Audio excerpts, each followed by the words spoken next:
La primera vez que vi mi cara en los dibujos de un niño que jamás me había conocido, no me reconocí por los ojos ni por la forma de la boca. Me reconocí por la sangre. El pequeño me había pintado tirado sobre el piso de una casa enorme, con la garganta abierta por una línea roja y un cuarto azul detrás de mi cuerpo como si fuera una herida escondida dentro de la pared. Yo todavía no aceptaba el trabajo. Todavía no había entrado a la mansión del Alfa. Todavía no sabía el nombre del niño. Y aún así, en la esquina del papel, con letra temblorosa y deforme, había 2 palabras que me dejaron frío. Llegas tarde. Llegas tarde. Parte 1. Me contrataron para interpretar el dibujo de un niño que ya me había visto morir. Acepté el trabajo por la misma razón por la que uno acepta casi todo lo que termina cambiándole la vida. Porque no tenía dinero suficiente para darme el lujo de decir que no. Mi nombre es Matías Rojas. Soy Omega, restaurador de obra dañada, terapeuta de expresión gráfica para infancia con trauma y en temporadas malas, también soy lo que el recibo de la luz me obligue a hacer. Doy talleres en una fundación pequeña de Tlalpan, peritajes privados cuando alguien quiere saber si un dibujo infantil es fantasía, memoria o una alarma, y de vez en cuando ayudo a escuelas o juzgados a interpretar trazos de niños que dejaron de hablar cuando el mundo les hizo algo demasiado grande. No soy psicólogo clínico. No soy brujo. No leo el destino en crayones. Solo aprendí, después de muchos años, que los niños dibujan cosas que los adultos todavía no soportan nombrar. La licenciada Julia Tames me citó en un café de San Ángel un martes lluvioso. Llegó vestida como la clase de mujer que ya no necesita demostrar poder porque el poder lleva años comportándose bien frente a ella. Ni una gota en el saco, ni una arruga en la voz, ni una prisa visible. Señor Rojas, me dijo apenas sentándose. Necesito contratarlo para un caso privado. ¿Judicial? Familiar. Suena peor.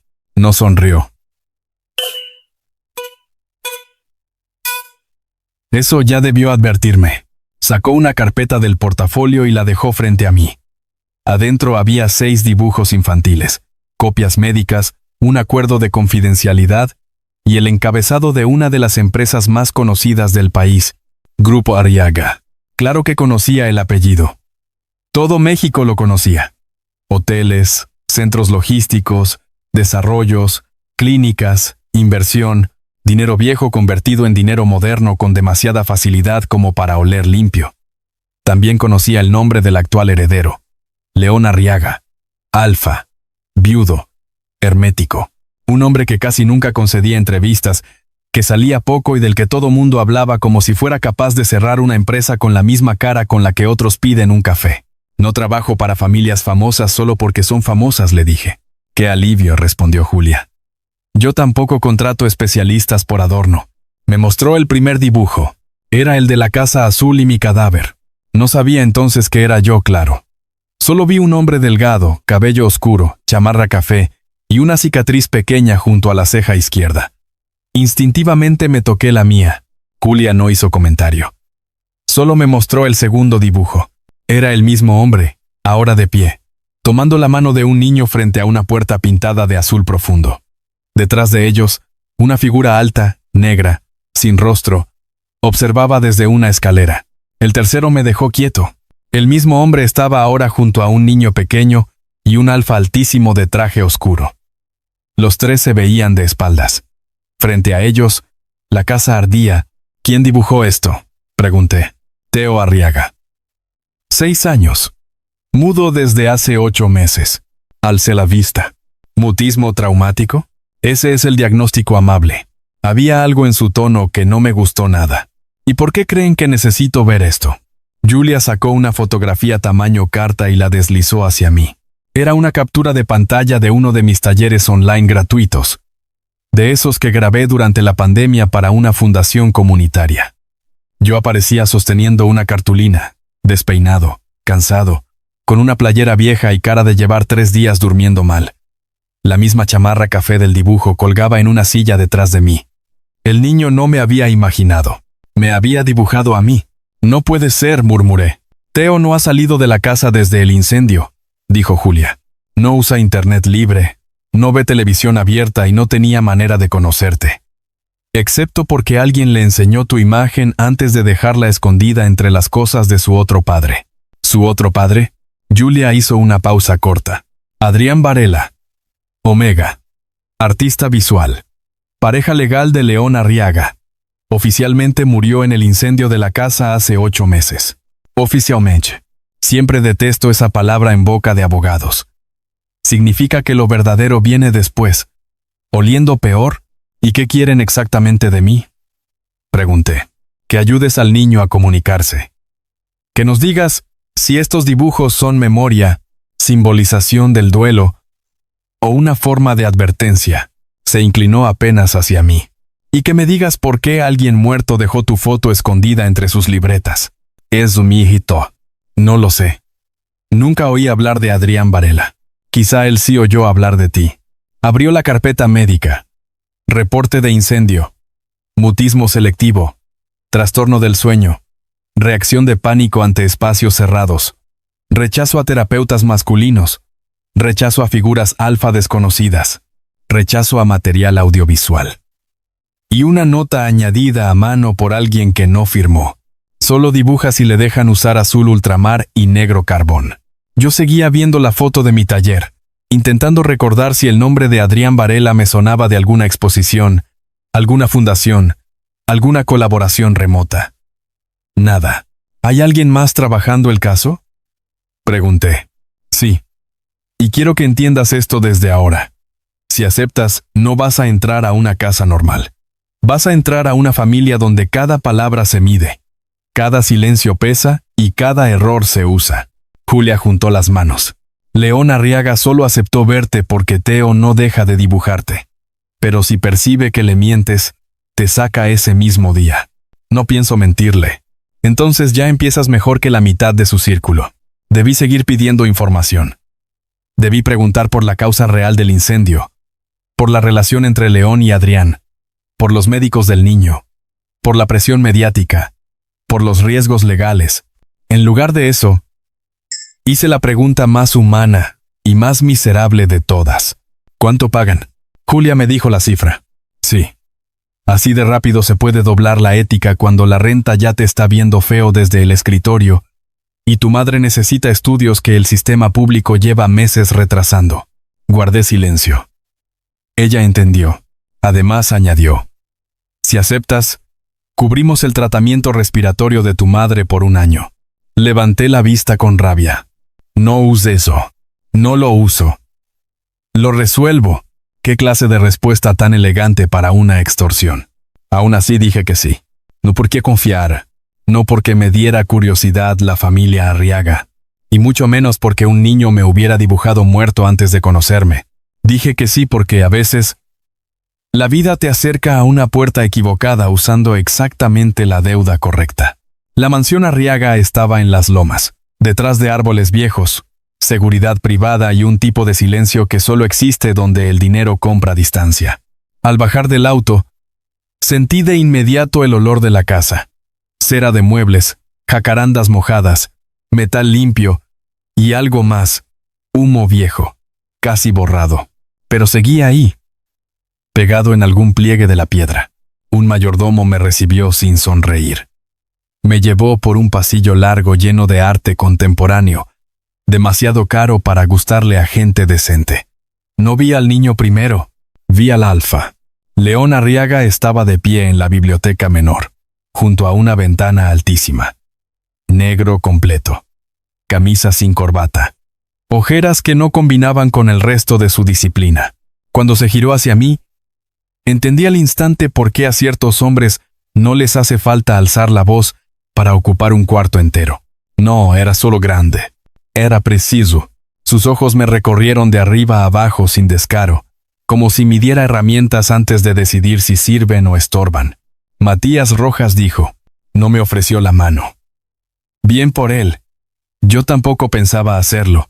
Sí. Mi hijo no necesita otro terapeuta que le pregunte cómo se siente con plumones pastel. Qué bueno, respondí.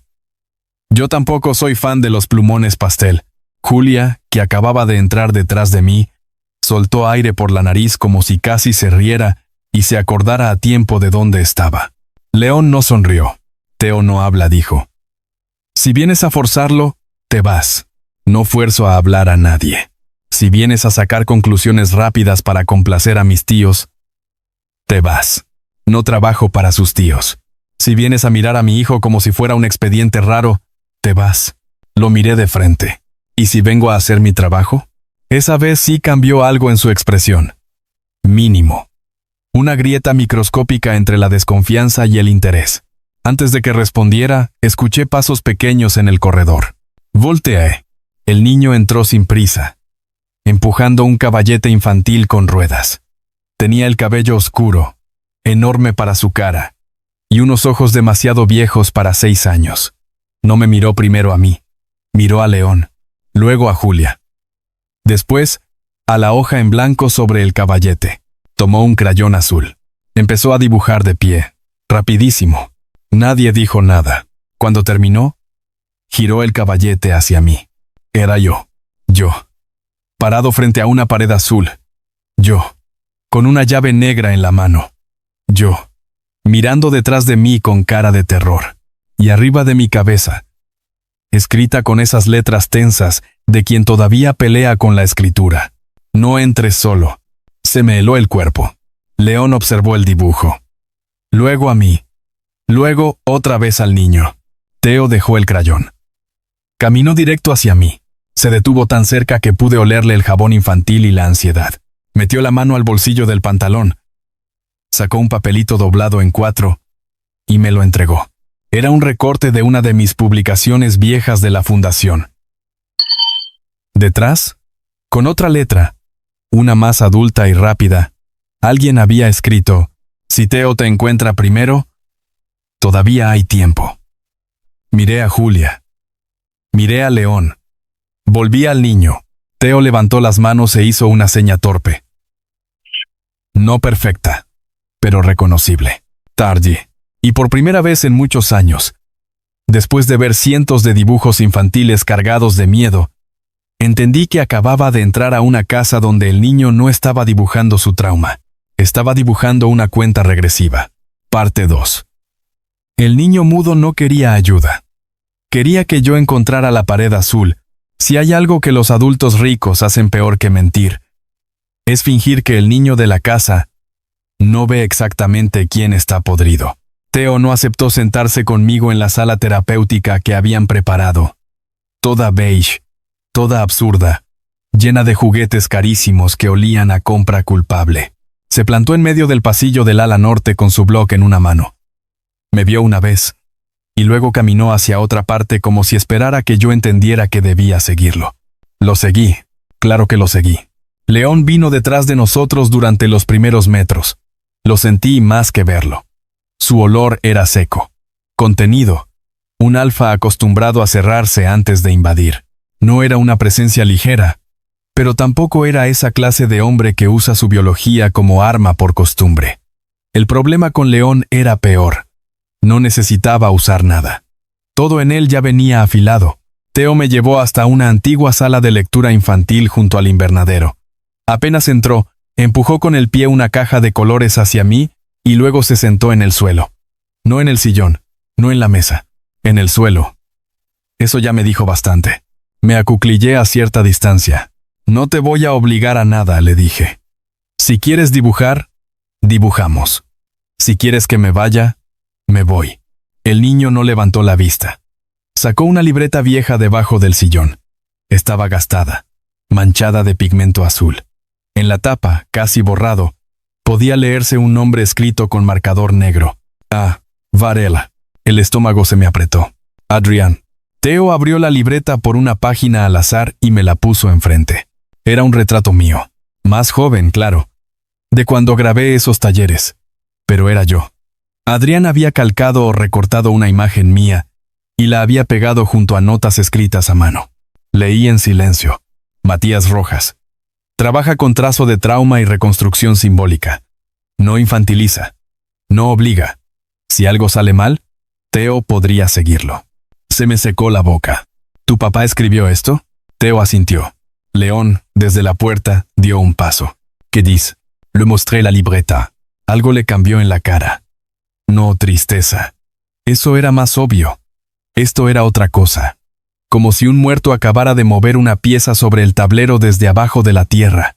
Nunca vi esa libreta, murmuró. Julia apareció detrás de él. Yo tampoco. Theo tomó de nuevo el cuaderno, pasó páginas y páginas hasta llegar a un dibujo hecho por mano adulta.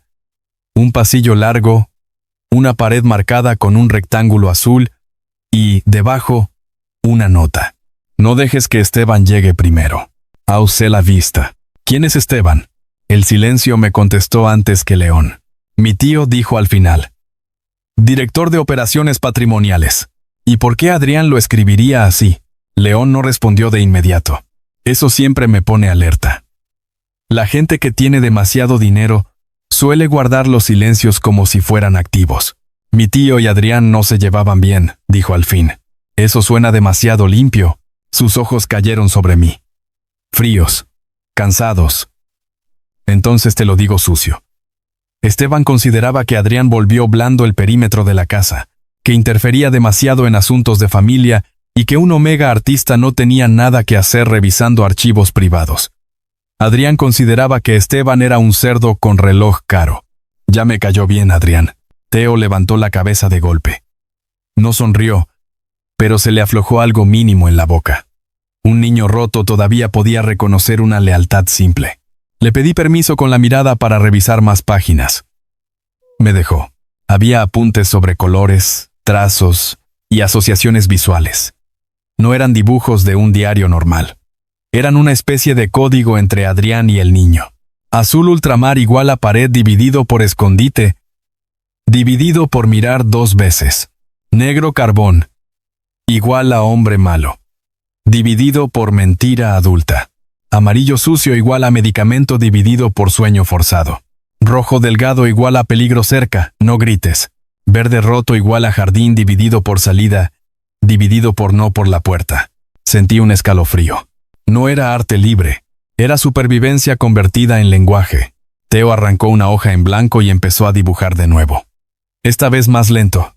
Primero la silueta de una pared azul, luego una mano pequeña, luego una llave negra. Luego me dibujó a mí, entrando solo. Tachó ese dibujo. Repitió la escena, pero ahora agregó a León detrás. Ese dibujo no lo tachó. «Quiere que vayamos los dos», dije. León siguió viendo la hoja. «¿A dónde?» Theo se levantó y jaló mi manga. Quería que lo siguiera ya. Julia intervino. «No podemos llevarlo a recorrer la casa cada vez que tenga un impulso». «León». El niño se congeló. No por la frase, por el tono. Lo vi tensarse de inmediato, como esos animales pequeños que ya aprendieron a detectar la voz exacta previa a una orden que los hace desaparecer. Me incliné hacia él.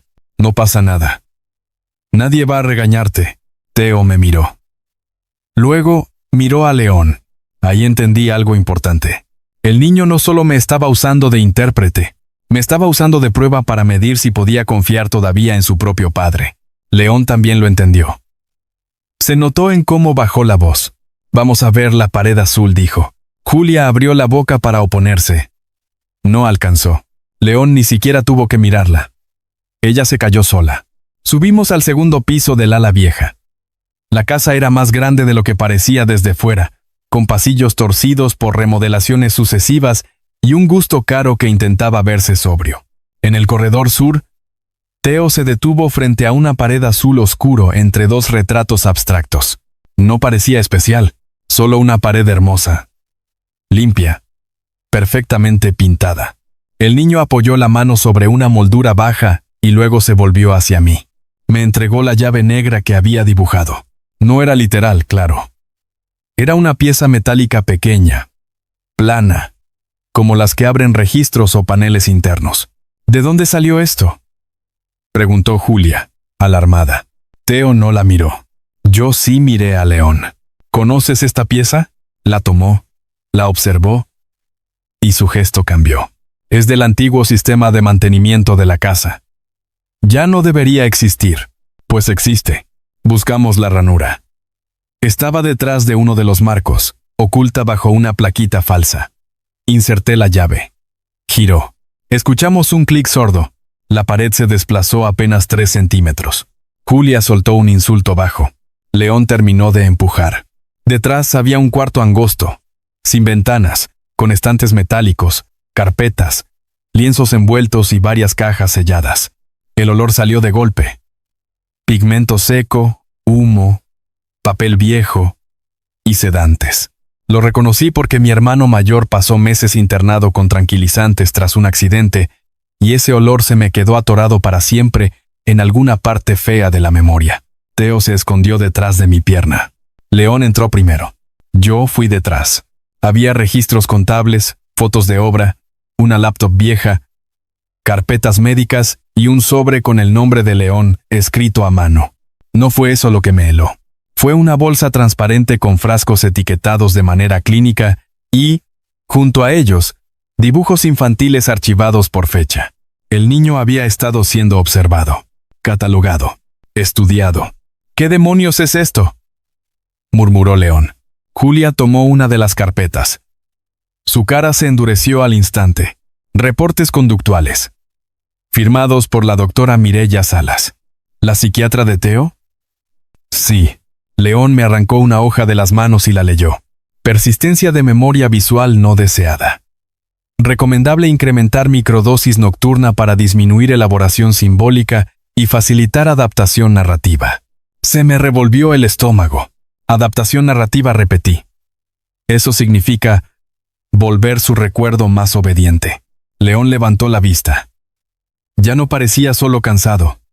Parecía peligrosamente cerca de romper algo que merecía romperse. Theo tiró de mi manga otra vez. Quería que abriera el sobre. Lo hice. Adentro había una sola nota de Adrián. Si encontramos esto juntos, todavía no me fallaste del todo. Si lo encuentra Matías contigo, escúchalo antes de volver a elegir a tu familia. León cerró los ojos. Yo no di nada, porque supe, por la forma en que tomó aire, que ese muerto no acababa de dejarle solo una pista. Acababa de dejarle una herida perfectamente apuntada. Y si yo iba a seguir en esa casa, tenía que entender no solo qué ocultaban entre paredes, tenía que entender también qué fue lo que León eligió mal la primera vez. Parte 3. El alfa le falló al muerto, y el niño me usó para cobrarle la deuda. No me fui esa tarde. Debía hacerlo. Cualquier hombre sensato, sin importar cuánta deuda cargara encima, habría salido de esa mansión apenas encontró una pared secreta llena de sedantes, archivos médicos alterados y mensajes post-mortem redactados como dardos sentimentales. Pero yo nunca he sido exactamente sensato, y además el niño seguía mirándome como si supiera que, si me iba, la casa iba a tragarse otra vez la única traducción que le quedaba. Theo no dejó que nadie más tocara el cuarto azul durante las siguientes 2 horas. Se plantó en la puerta con la libreta pegada al pecho, y cada vez que un empleado intentaba acercarse, él levantaba el crayón negro. Ni siquiera necesitaba dibujar. Solo mostrarlo. Los niños también aprenden rápido cuando un símbolo protege más que un grito. León ordenó revisar el ala vieja, confiscar los medicamentos de la doctora Mireya y bloquear el acceso de Esteban a la casa hasta nuevo aviso. Julia llamó a 2 peritos privados de confianza. Yo, mientras tanto, me quedé sentado en el suelo del estudio infantil con Theo, viendo cómo clasificaba sus propios dibujos en 3 montones. Los que eran antes, los que eran durante y los que eran si no escuchan. Nunca había visto a un niño tan pequeño organizar su terror con tanta precisión. A las 7 de la tarde, cuando el jardín empezó a ponerse naranja y el personal bajó el ritmo por la cena, León entró al cuarto y cerró la puerta detrás de sí. No traía el saco. Solo la camisa arremangada y la cara de un hombre al que un muerto acaba de abofetear desde otro año. «Necesito hablar contigo», me dijo. Miré a Theo. El niño ya estaba medio dormido sobre un cojín, abrazado a la libreta de Adrián, como si fuera una costilla prestada. Me levanté y salí al corredor con León. Caminamos hasta un balcón interior. Desde ahí se veía parte del jardín y, si uno afinaba el oído, también el rumor lejano de la fuente principal. La casa seguía oliendo a humo viejo en las grietas. «¿Qué elegiste mal?», pregunté sin rodeos. León se apoyó en la barandilla. No pareció ofendido por la pregunta. Pareció cansado de que por fin alguien la hiciera sin inclinar la cabeza. Hace 11 meses, dijo, Adrián me enseñó copias de movimientos internos que no tenían sentido. transferencias cruzadas, salidas de material médico, permisos de obra alterados, gastos inflados y algo relacionado con una clínica privada donde atendían a hijos de empleados de alto nivel. Se quedó callado un segundo. Yo le dije que dejara de meterse. ¿Por qué no le creíste? Porque sí le creí. Y me dio miedo que tuviera razón. Eso me sorprendió más de lo que debía. La gente como León rara vez admite miedo sin ponerle otro nombre encima. Pensé que si lo frenaba, continuó. Si lo obligaba a salir del tema, se iba a cansar. Que podría revisar todo yo solo. Que la familia no se atrevería a tocarlo mientras siguiera dentro de la casa. Apretó la mandíbula. Esteban me dijo que Adrián estaba obsesionado, que el duelo por la muerte de su hermano lo había vuelto paranoico. Mireya respaldó la idea. Julia me pidió prudencia. Y yo, se rió sin humor. Yo quise hacer lo que hacen los hombres educados en jaulas de poder. Controlar el daño sin romper el apellido.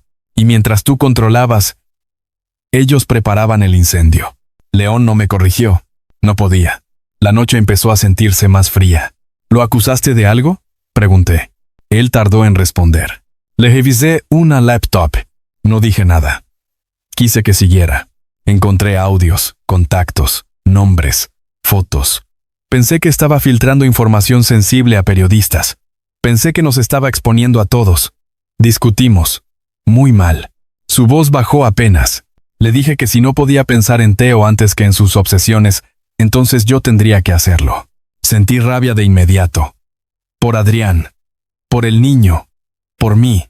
Porque conozco demasiado bien esa frase. La gente poderosa siempre habla de pensar en el niño cuando lo que quiere decir es «obedéceme», sin hacerme quedar mal. León me vio endurecerme y asintió como si mereciera cada miligramo de desprecio. Sí, dijo. Sonó así de asqueroso. ¿Y luego? Luego Adrián se fue al estudio. Yo dormí en otro cuarto. Al día siguiente salió con Teo al jardín como si nada. Esa misma noche me dijo que iba a ver a alguien en la ciudad. No volvió. El incendio empezó en el ala norte, según el reporte. Cortocircuito. Material inflamable de taller. Mala suerte. Yo ya sabía que a veces el dinero compra hasta la mala suerte correcta. ¿Crees que lo mataron esa noche?, pregunté. León giró un poco hacia mí. Creo que le pusieron fuego a una mentira que yo ya había empezado a aceptar por comodidad. Su honestidad me molestó más porque me impedía reducirlo a monstruo sencillo. En ese momento sonó mi celular. Era mi madre. Miré la pantalla y se me apretó el pecho. Contesté. «Bueno, Matías, mi amor». ¿Sí cenaste?, preguntó. Como si yo siguiera teniendo 17 y no 31.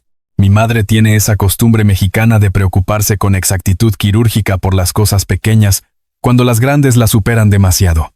Llevaba semanas arrastrando una bronquitis terrible, y aún así lo primero que preguntó fue si yo había comido. Sí, mamenchi. León, por respeto o por instinto, se apartó unos pasos. Llegó una caja al depa, continuó ella. Medicinas, los inhaladores, mis análisis pagados, y un papel que dice que lo cubre tu trabajo nuevo. ¿Dónde te metiste, Matías? Cerré los ojos un segundo. Estoy en una casa. Con un niño. Haciendo evaluación de dibujos. Eso no paga así. Ya te expliqué que era privado. Privado mis nalgas. Tosió feo. No me gusta cómo suena eso. A mí tampoco. Voy a estar bien. Eso también lo dices cuando no estás bien. Quise contestarle algo bonito, tranquilizador, falso. No me salió. Te llamo en la noche. ¿Sí? Sí. Pausa. Y come de verdad. Colgué. Cuando me giré, León me estaba mirando como si hubiera oído lo suficiente para entender qué clase de deuda me había traído ahí. No fue caridad, dijo. No dije que lo fuera. Bien. Tampoco significa que te la deba. Tampoco quiero que me debas nada. Eso me hizo reír. Seco. Eso sí estuvo bueno. El aire entre nosotros volvió a tensarse. No como al principio. Diferente. Más complejo. Más humano. Que a veces es peor. Antes de que alguno siguiera, escuchamos un golpe dentro del cuarto. Entramos de inmediato. Teo no estaba llorando, pero temblaba. Había tirado los cojines y estaba de pie frente a la pared más lejana, dibujando con tanta fuerza que rompió la punta del crayón rojo. Me acerqué primero. Teo. Mírame. No me miró. Siguió dibujando. Era el jardín trasero. Lo reconocí por la fuente pequeña y el invernadero. Dibujó a un hombre alto junto a unas bugambilias negras. No tenía rostro, solo traje gris y un reloj dorado. Luego dibujó a León. Después me dibujó a mí. Y entre los dos, en rojo delgado, un charco. León se tensó detrás de mí. ¿Qué significa? Teo arrojó el crayón. Me agarró la muñeca y me jaló hacia la ventana. Abajo, en el jardín trasero, justo donde él había señalado, vi una figura masculina detenerse entre las bugambilias. Traje gris. Reloj dorado. Esteban. El tío. León abrió la puerta tan rápido que el marco golpeó la pared. «Quédate con él», ordenó. «No pienso». Ya iba bajando las escaleras cuando terminé la frase. Bien. Odio que me den órdenes, pero odio más sentir que quizá tienen razón. Me quedé con Teo. Lo abracé sin apretarlo. El niño seguía mirando al jardín con una fijeza que no correspondía a su edad. Yo no veía qué ocurría abajo, solo sombras moviéndose entre plantas y luz de atardecer. Entonces Teo hizo una seña que reconocí demasiado tarde. Cuchillo. Bajé la mirada al dibujo. No era un charco, era sangre anunciada. Y si yo quería ayudar a ese niño a traducir lo que nadie quiso escuchar del muerto, primero tenía que asumir una cosa muy simple. Teo no estaba haciendo arte terapia. Teo estaba tratando de impedir el siguiente ataque. Parte 4. El tío del Alfa mintió mirándome a la cara. Y el niño ya lo había dibujado negro. Bajé con Teo pegado a mi costado y el dibujo arrugándose entre mis dedos. No corrí. La gente asustada corre. Yo ya había aprendido que, en casas como esa, conviene llegar lo bastante rápido para ser útil y lo bastante controlado para que no te conviertan en el loco conveniente. Encontré a León junto al invernadero, de pie frente a un hombre que solo podía ser Esteban Arriaga incluso sin haberlo visto antes. Había algo en esa clase de alfas de dinero viejo que los hace parecer diseñados por el mismo sastre del infierno. Mandíbula cara, sonrisa corta, reloj indecente y la seguridad absurda de quien lleva años tratando a otros como piezas intercambiables. Esteban sostenía un cortapluma cerrado entre los dedos, como si fuera accidente haberlo tenido en la mano. Mentirosísimo. Cuando me vio llegar con Teo, su expresión se suavizó. Lo justo para dar más asco. Ah, dijo. Así que, este es el famoso especialista. Y usted debe ser el hombre que un niño de 6 años dibuja siempre en negro, respondí. Julia, que acababa de aparecer detrás de nosotros, cerró los ojos un instante como quien ya anticipa una demanda. Esteban sonrió. ¡Qué sensible! León no devolvió la sonrisa. ¿Qué haces aquí? Vine a ver a mi sobrino nieto. ¿También necesito permiso para eso, ahora? Cuando entras en una propiedad restringida después de que te pedí mantenerte lejos, sí. Esteban abrió un poco los brazos, todo cortesía. No me llegó esa instrucción. Qué raro. Exactamente la misma especie de hombre que nunca recibe las advertencias que le conviene ignorar. Teo se escondió parcialmente detrás de mí. No temblaba como antes. Esto me llamó la atención. Su miedo con Esteban no era el mismo que con Julia o con el personal médico. Con ellos se tensaba. Con Esteban se preparaba. El niño ya sabía que ese hombre no funcionaba con miedo. Funcionaba con prueba. Me agaché un poco para quedar a su altura. ¿Quieres mostrarle lo que dibujaste? Teo dudó. Luego, asintió. Le tendí la hoja. No la solté. El niño la tomó conmigo. Esteban observó el dibujo apenas 2 segundos y luego soltó una risa tibia. Los niños proyectan cosas extrañas después de una pérdida violenta. Sobre todo cuando los adultos se esfuerzan en darles las palabras equivocadas. Dije. Sus ojos se clavaron en mí. Ya no estaba sonriendo. Tenga cuidado, joven. A veces confundir una intervención profesional con protagonismo personal sale caro. León dio un paso. No vuelvas a hablarle así. Esteban lo miró con una mezcla de lástima y fastidio que me erizó la piel. Te estás dejando manejar por un niño mudo y por un omega que apareció de la nada con ganas de interpretar paredes. Adrián tenía exactamente ese problema. Veía tramas hasta en las bisagras. Ahí estuvo el error. No el insulto. El nombre. Teo alzó la vista de golpe. Después soltó mi mano y corrió al caballete infantil que los jardineros usaban en eventos familiares. Tomó un plumón negro, y escribió, con fuerza, sobre el papel viejo, mentira. Se lo aventó a los pies de Esteban. Nadie respiró. El hombre miró la palabra, luego al niño, luego a León. ¿Ves? Esto es exactamente lo que pasa cuando se malmaneja un duelo. Están convirtiendo su trauma en espectáculo. No dije. Su trauma se convirtió en espectáculo el día que alguien decidió contarlo como accidente. Cully así soltó aire esta vez. Se notó que el proceso completo de defendernos legalmente ya le estaba provocando gastritis. León habló entonces con una voz que por fin parecía pertenecernos a todos un poco. Te voy a pedir una sola cosa. Tío, miró el cortaplumas todavía en su mano. Abre eso. Esteban no se movió. ¿Perdón? Ábrelo. Yo ya estaba entendiendo. El niño también. Teo señaló su dibujo. La línea roja. Las bugambilias. El reloj. Esteban sonrió más pequeño. ¿Y si no quiero? León extendió la mano. Entonces llamo a seguridad y revisamos qué hace un hombre de tu edad entrando armado al jardín de una casa donde vive un menor traumatizado. Hubo un segundo en que pensé que Esteban iba a arriesgarse. No lo hizo. Abrió el cortaplumas. La hoja estaba limpia. Demasiado limpia. Como recién lavada. Eso fue incluso peor. Porque la limpieza, en esos hombres, casi siempre llega tarde a algo sucio. León hizo una seña a seguridad. 2 guardias aparecieron desde el corredor lateral. Revísenlo. Y a partir de este momento, queda fuera de la propiedad hasta que yo lo autorice.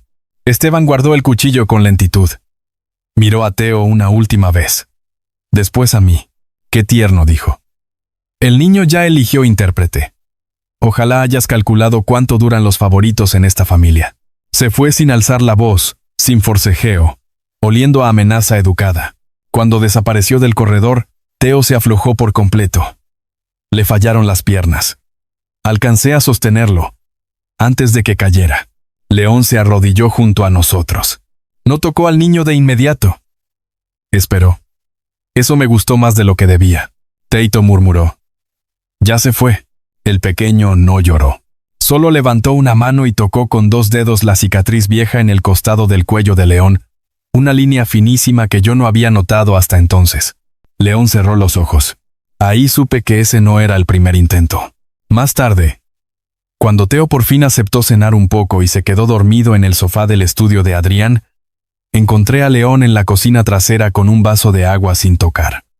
La mansión era inmensa, pero era en las cocinas donde uno suele encontrar lo poco real que les queda a ciertas familias. La cicatriz, dije. No pareció sorprendido de que llegara directo ahí. Intentaron secuestrarme cuando tenía 16, respondió. Adrián era el único, años después, que sabía exactamente dónde tocarla para callarme una discusión. Y Teo la asoció con peligro. Sí, me serví agua también. ¿Esteban estuvo metido en ese secuestro? León no contestó enseguida.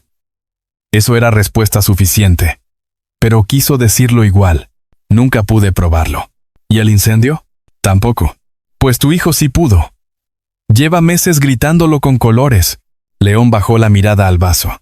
Lo sé. Había cansancio. Había culpa. Había algo más que todavía no me gustaba nombrar porque me volvía injustamente blando. Una forma muy específica de dolor masculino, de esas que no nacen de perder poder sino de reconocer demasiado tarde dónde debiste usarlo distinto. Voy a hacerte una pregunta fea, le dije. Hazla. Si Adrián ya te había dicho que sospechaba de Esteban, ¿por qué el niño sigue viendo a ese hombre tan cerca? León apretó el vidrio. No para romperlo, para mantenerse presente, porque después del incendio, todo se volvió contención. Abogados, medios, junta, peritajes, médicos. Esteban se ofreció a encargarse del perímetro, del patrimonio, de la seguridad interna. Soltó una risa mínima, asqueada. Básicamente dejé al zorro administrar el gallinero mientras fingía que yo estaba eligiendo con la cabeza fría. Me quedé callado unos segundos. Bueno, tía. Al fin. Pues si ya vamos a seguir metiendo la cabeza en esta cloaca, necesito acceso completo al estudio de Adrián, a los reportes de Mireya y a todos los espacios donde Teo dibuje negro cuando alguien pasa. León alzó la vista. Eso suena bastante a que no piensas irte. No mientras tu hijo siga usando mi cara para pedir ayuda. La cocina quedó muy quieta. Él dio un paso. Nada más uno. Suficiente para que notara otra cosa aparte del cansancio. El olor de su gratitud. No es broma. Los omegas también olemos cambios aunque no nos convenga. Y la gratitud, en un alfa que nunca la usa como manipulación, huele distinto. Más cálida. Menos afilada. Matías dijo. Era la primera vez que decía mi nombre como si no lo estuviera pesando, sino guardando. ¿Qué? Gracias. No supe qué hacer con eso. Así que hice lo más profesional posible. Le quité el vaso de agua de la mano, se lo puse en el pecho y dije, empieza por hidratarte. Das miedo, pero también pareces úlcera con piernas. Por primera vez, lo vi sonreír de verdad. Duró poco. Bastó para meterme en problemas que todavía no sabía nombrar. Esa noche me asignaron un cuarto en el ala contigua al de Teo. Yo protesté por costumbre. Y luego acepté porque el niño solo se durmió cuando le prometí que iba a seguir allí al despertar. Antes de cerrar la puerta, me dejó un dibujo sobre la almohada. Era el estudio de Adrián. Yo, León, y una figura de mujer con bata blanca pintada de amarillo sucio, parada detrás de nosotros. Debajo, escrito con trazo más firme que la primera vez. Ella quema sin fuego. Miré el papel largo rato. No hacía falta ser genio para entender de quién hablaba. La doctora Mireya no solo había dormido recuerdos, también había empezado a sembrarlos. Y si yo quería sacar a Teo de esa casa sin quebrarle lo poco que seguía sosteniéndolo, iba a tener que bajar al estudio del muerto y escuchar, en sus propios archivos, qué fue exactamente lo que esa mujer ayudó a convertir en cenizas. Parte 5. Dormí en el estudio del muerto, y descubrí que a veces la locura es solo memoria, mal enterrada. El estudio de Adrián no estaba en el cuarto azul. Eso habría sido demasiado simple. El cuarto azul era un escondite técnico. Una cámara de respaldo. Un pulmón secreto dentro de la casa. El estudio de verdad estaba en el ala norte, detrás de una puerta de madera oscura que nadie había vuelto a abrir completo desde el incendio. Julia consiguió la llave. León quiso entrar primero. Yo le dije que, si me había traído específicamente para leer rastros y dibujos de trauma, no me respirara encima como si fuera a asustarse más él que yo. Entramos los dos. Claro, el estudio olía a aceite de lino, tela quemada y café seco. Había restos del fuego en la esquina oriental, una pared rehecha, una zona del piso más nueva, un ventanal sustituido. Lo demás se había conservado con una delicadeza enfermiza, como si nadie se atreviera a mover el dolor por miedo a que el muerto se cobrara el gesto. En una mesa larga seguían apilados pinceles, cuadernos, pigmentos y una taza con una costra marrón antigua en el fondo. Sobre el caballete central había un lienzo incompleto. Una casa grande en azul ultramar, casi abstracta, y frente a ella una figura pequeña pintada con carbón. Niño, León lo vio y se quedó inmóvil. Eso lo empezó una semana antes del incendio, dijo. Ypsilon nunca volviste a entrar. No así. Había algo tan brutal en esa frase que decidí no tocarla todavía. Revisé los cuadernos primero. Muchos eran bocetos, ideas, listas de materiales. Otros tenían apuntes sobre Teo, sobre sus horarios, sus alergias, sus palabras nuevas en señas, sus colores favoritos. Adrián no escribía como mártir. Escribía como padre. Eso siempre vuelve más asquerosa la crueldad ajena. En el tercer cajón encontré una memoria SD pegada con cinta a la parte interna. También un paquete de hojas protegidas por plástico térmico. Se las mostré a León. Eran reportes firmados por Mireya Salas. Fechas cercanas al incendio. Observaciones sobre ideación confusa en Adrián. Hipervigilancia. Tendencia persecutoria. Afectación del vínculo con la autoridad doméstica. Casi todas las notas sugerían lo mismo. Medicarlo o limitarle acceso a decisiones del niño y a zonas administrativas de la casa. Esto no es psiquiatría, murmuré. Es desacreditación preventiva. Sí. León no alzó la voz. Eso me asustó más. Puse la memoria en una de las laptops limpias del estudio. Había archivos de audio, imágenes y 3 videos sin fecha visible. Abrí el primero. Adrián apareció frente a cámara con la cara cansada, pintura en los dedos y una calma muy rara, de esas que solo usa la gente que ya decidió que va a dejar algo ordenado antes de que la alcancen. Si estoy grabando esto, es porque ya entendí que no van a soltarme solo por pelear bonito, dijo. Si tú, León, estás viendo esto conmigo vivo, felicidades por haber dejado de ser terco a tiempo. Si lo ves sin mí, bueno, ya sé cómo te pones cuando el dolor te muerde el orgullo. León giró apenas la cara. Apenas. Pero lo vi. Adrián siguió. Mireya está reportando mis observaciones como paranoia. Y Esteban está moviendo patrimonio y seguridad médica en nombre de la familia. No son cosas separadas. Encontré medicación irregular en el ala infantil y registros falsificados de una clínica satélite. También encontré pagos ligados a un incendio viejo en Azcapotzalco y a una fundación pediátrica usada para aprobar suministros antes de moverlos a otros contratos. Eso me hizo ir más lento con la respiración. Azcapotzalco otra vez. No por mi familia esta vez, sino como patrón. Como si varios desastres hubieran crecido desde el mismo pozo. Adrián levantó un cuaderno a cámara. Si no puedes creerme a mí, cree a Teo.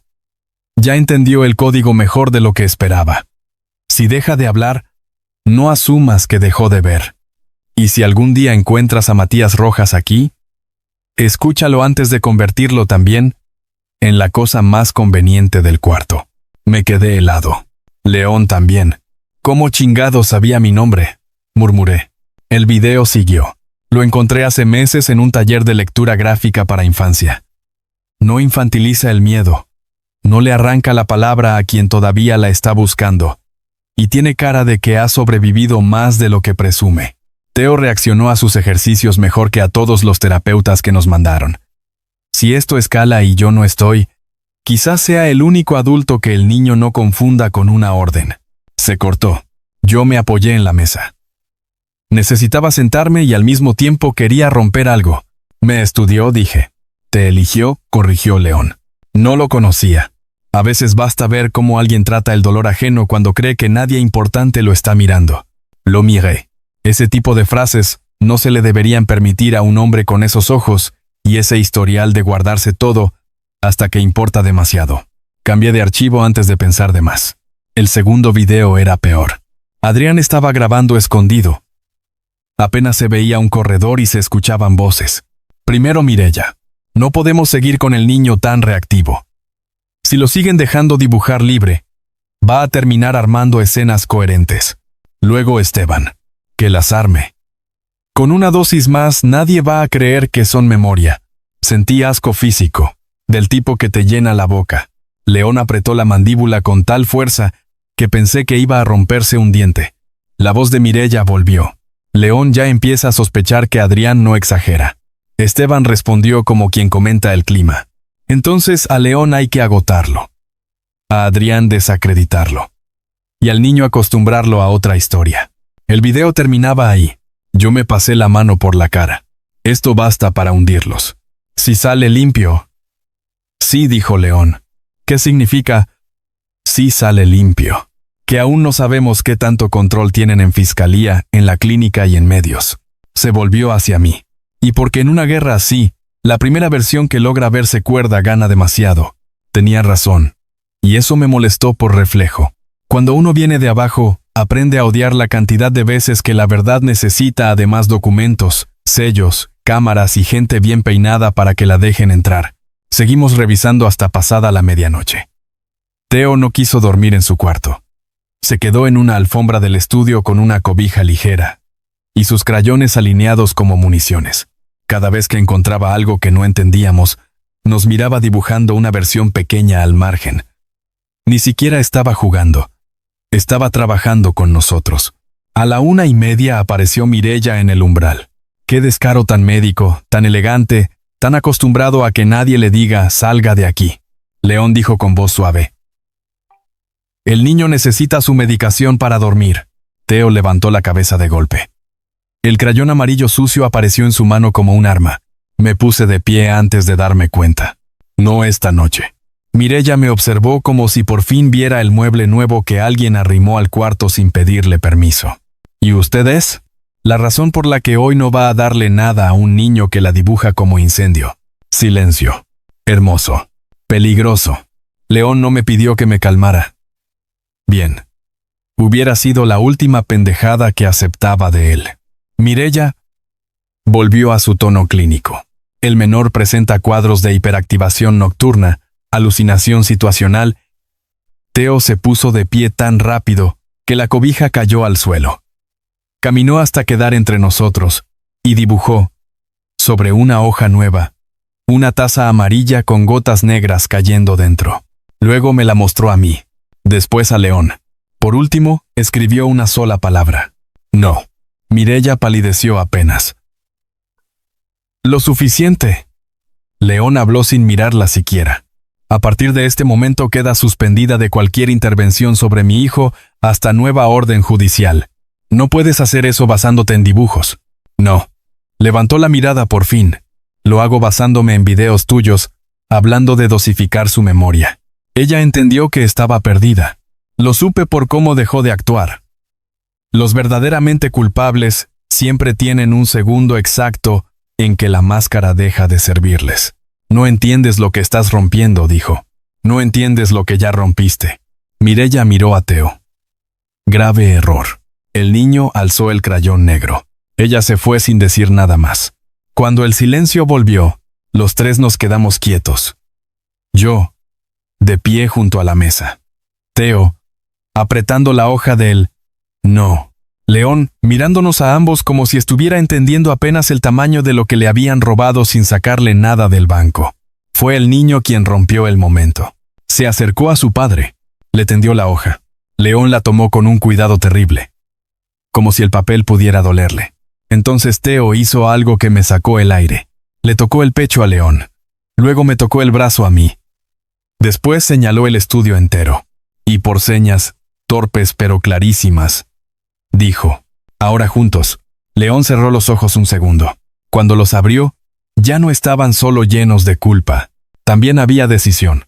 Y eso, en ciertos alfas, es muchísimo más peligroso que la rabia. Parte 6. El segundo incendio empezó cuando ya no podían dormir al niño. Los criminales elegantes no siempre reaccionan con gritos cuando les tumbas una pieza importante. A veces reaccionan con una cortesía perfecta y un intento de asesinato impecablemente calendarizado. La mañana siguiente empezó demasiado normal. Eso debió darme mala espina. Teo desayunó media tostada junto a la ventana del desayunador pequeño. Julia recibió a 2 peritos de confianza para extraer copia forense de los videos y reportes. León hizo 3 llamadas a fiscalía, 2 a una firma externa y una a alguien del consejo que, por el tono con que colgó, claramente ya había decidido traicionarlo más tarde. Yo iba con una taza de café por el corredor que daba al invernadero cuando escuché el primer chasquido. No fue explosión. Fue un sonido pequeño, traicionero, como si alguien hubiera tronado los dedos dentro del metal. Después vino el olor. Gas. Corrí. El invernadero del ala este ya estaba llenándose de humo gris. Un jardinero gritaba. Otro intentaba abrir una puerta lateral bloqueada desde fuera. Lo primero que pensé fue en el niño. Lo segundo en la velocidad con que ciertas casas repiten sus modos de matar. ¡León!, grité. Lo vi aparecer desde el extremo opuesto del pasillo y entenderlo todo en menos de un parpadeo. «Saquen a Teo al jardín sur», ordenó a los guardias. Yo intenté ir hacia el invernadero. Él me frenó del brazo. «No, hay gente adentro. Ya vienen por el otro acceso. No me importa. A mí sí». Eso me encendió una rabia estúpida. Porque justo cuando el mundo se vuelve urgente odio que me recuerden que a alguien le importo. Le sacudí la mano. «No me trates como si yo también fuera un niño que esconder». Sus ojos cayeron sobre mí con una intensidad tan limpia que por un segundo olvidé el humo. «No te estoy escondiendo. Estoy intentando no sumar otro cuerpo a un método que ya conozco demasiado bien». No supe contestar. Fue Julia quien gritó desde la escalera. Mendoza sacó al personal. «Falta una niña, la hija del jardinero». Mierda. Antes de que León volviera a agarrarme, corrí hacia el acceso lateral. El humo ya estaba bajando a ras de suelo. Me cubrí la boca con la manga y entré. Escuché a la niña llorar detrás de una hilera de macetas volcadas, cerca del sistema de riego central. La saqué cargando y, cuando iba a volver por la salida, vi algo tirado junto al tanque de fertilizantes. Un encendedor plateado, con las iniciales E.A. No tuve tiempo de procesarlo. El vidrio del techo tronó. Un panel cayó a 2 metros de mí. El calor me empujó de lado. Salí tosiendo, con la niña abrazada al cuello. Justo cuando León me alcanzaba del otro lado, me la arrancó con cuidado de los brazos y se la pasó a una escolta. ¿Estás pendejo?, me soltó. Qué bueno que tú también te alegras de verme. No respondió. Me revisó los brazos, el rostro, el cabello, como si necesitara comprobar pieza por pieza que seguía entero. Yo seguía tosiendo. Él olía a miedo furioso. No me había dado cuenta de cuánto podía olerle ya. Encontré esto, dije, mostrándole el encendedor. Lo tomó. Vio las iniciales. Ya no dijo nada. No hacía falta. Esteban. Otra vez. Media hora después, cuando los bomberos privados terminaron de revisar el área y Julia ya había enviado fotos a cadena de custodia, el incendio quedó clasificado oficialmente como falla mecánica con indicios de intervención. Es decir, lenguaje fino, para decir que alguien quiso quemar algo y no lo logró del todo. Teo no lloró en ningún momento. Eso me rompió más que si lo hubiera hecho. Se quedó en el estudio, sentado en el mismo rincón donde Adrián le enseñó a mezclar azules, dibujando sin parar. Cuando por fin me dejó ver, entendí por qué. Había dibujado el incendio antes, otra vez, con el mismo detalle, y en la esquina, pequeño, casi escondido, había añadido algo nuevo. Una camioneta gris saliendo por la cochera de servicio. Le enseñé el dibujo a León y a Julia. ¿Quién usa las salidas de servicio?, pregunté. Mantenimiento, proveedores y personal médico externo, respondió Julia. Y Esteban, cuando no quiere que los socios lo vean llegar, añadió León. Teo tocó la camioneta dibujada, luego a sí mismo, después a mí. Y por señas dijo algo que me costó un segundo armar. Papá no vio. Tú sí. Se refería a la primera vez, al primer incendio. Sentí un nudo tan feo en la garganta que tuve que apartarme un momento. León se quedó quieto frente al dibujo. No trató de excusarse. Eso, otra vez, me impidió odiarlo con comodidad. En la tarde llegó una notificación judicial.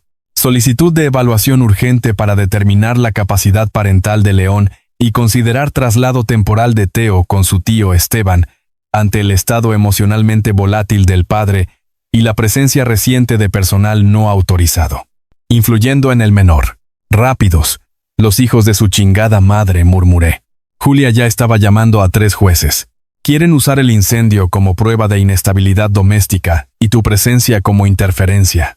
Mi presencia le salvó la vida a una niña hace 2 horas. No importa, dijo ella sin levantar la vista. En estas familias, un omega de origen modesto siempre será primero una sospecha conveniente, y después, si sobra tiempo, una persona. León la escuchó. Apretó la mandíbula. No discutió. Bien, entonces hacemos lo contrario, dijo. ¿Qué contrario?, pregunté. Me miró. Dejas de ser presencia informal. Te incorporo legalmente al equipo de apoyo terapéutico y de interpretación visual del niño. Bajo contrato, protección y acceso completo. Pausa. Y si quieren usarte para decir que eres intruso, tendrán que hacerlo atacando una decisión firmada por mí. Eso no me gustó nada por razones que no eran solo orgullo. No necesito que me oficialices para existir en tu casa. No. Necesitas blindaje para que no te arranquen de ella cuando el niño te señale como testigo. La frase cayó con un peso raro. Julia asintió. Tenía razón. Los dos tenían razón. Yo odiaba eso. Teo, desde la alfombra, levantó otra hoja. Era un dibujo de mí, al lado de su escritorio, con un gafete colgado del cuello como si fuera maestro de primaria. Debajo había escrito, ya, lo vi. Vi a León. Vi al niño. Respiré. Está bien, dije al fin. Pero, con una condición. León frunció apenas el ceño. ¿Cuál? No me vuelves a esconder información para protegerme. Ya vimos que esa estrategia a tu familia le queda de la chingada. Esa vez, aunque el día llevaba humo, amenazas y abogados, la sombra de sonrisa que le salió fue casi visible. Trato. Firmé el contrato esa noche en el estudio de Adrián, con Teo dormido a 3 metros y la copia del expediente del incendio extendida bajo una lámpara amarilla. Cuando terminé, sentí algo parecido a un clic interno. No legal. Emocional. Ya no era el especialista externo que podía irse en cuanto oliera demasiado feo. Ahora estaba adentro. Con nombre. Con firma. Y con la mala costumbre de empezar a importarme más de la cuenta un niño herido y un alfa que tardaba demasiado en decir lo que sentía. Pero cuando lo hacía, ya era tarde para protegerse. A la 1 de la mañana, mientras ordenábamos carpetas, me quedé dormido sobre la mesa del estudio. Desperté cubierto con una manta. Y con algo más. La chamarra de león doblada bajo mi cabeza como improvisada almohada. Lo vi junto a la ventana. De espaldas. Revisando unos papeles. Eso es ridículamente considerado para alguien que parece amenaza fiscal con piernas, murmuré. No volteó enseguida. No quise que te despertaras con dolor de cuello. ¡Qué tierno! Casi pareces humano. Ahora sí se giró. Había cansancio. Pero también esa forma rara de alivio que empieza a olerle distinto cuando me encuentra todavía ahí. Y tú casi pareces agradecido. Lo pensé un segundo. No te emociones. Pero no devolví la chamarra. Él lo notó. Ninguno dijo nada más. Y ese silencio, por primera vez desde que llegué, ya no se sintió como una trampa. Se sintió como una pausa antes de algo que todavía no nos atrevíamos a nombrar. Parte 7. El niño por fin habló. Y lo primero que dijo fue el nombre del asesino. No fue una palabra hermosa. No fue papá. Ni agua. Ni Ben. Fue un nombre. Y nos cambió todo. Pasó al día siguiente, cuando los peritos de Julia ya habían validado los videos del estudio, y una jueza de familia, una de las pocas personas decentes que parecían seguir respirando cerca del caso, autorizó una audiencia reservada antes de considerar cualquier traslado de custodia. Esteban estaba apostando a mover a Teo antes de que nosotros armáramos algo sólido. Nosotros apostábamos a que el niño resistiera lo suficiente para señalar mejor que todos los adultos juntos. A media mañana, mientras yo trabajaba con él en el estudio, usando tinta diluida en lugar de crayones, Teo empezó a ponerse raro. No nervioso, enfocado, como si algo dentro de su cabeza hubiera dejado de pelear, y por fin hubiera encontrado dónde caer. Dibujó una escalera, luego una mano grande cerrando una puerta, luego humo, luego a Adrián, después a sí mismo, muy chiquito, escondido debajo de algo que parecía un mueble o una banca baja. Luego dibujó a Esteban, traje gris, reloj dorado, cara negra. Después pintó una línea roja atravesando la puerta, no a Adrián, a la puerta. Fruncí el ceño. No es que lo hiriera a él primero, murmuré. Es que selló la salida. León, que estaba de pie junto a la mesa alta clasificando los reportes de Mireya, se quedó inmóvil. Julia levantó la mirada desde la laptop. Teo respiró hondo, como si fuera a hacer algo que le dolía más que cualquier dibujo. Sus dedos dejaron la tinta. Me buscó con los ojos. Luego miró a León. Abrió la boca. Nada. La volvió a cerrar. Apretó las manos. Yo me agaché despacio hasta quedar a su altura. No tienes que hacerlo perfecto, le dije. Solo tienes que hacerlo tuyo. No sé si fue mi tono, o si fue el hecho de que llevaba casi 2 días sin exigirle nada, o si fue que el niño ya no tenía tiempo para seguir dejando pistas bonitas mientras los adultos seguíamos armando trámites. Pero habló, ronco, áspero, como si la voz le hubiera salido de una caja cerrada demasiado tiempo. Van.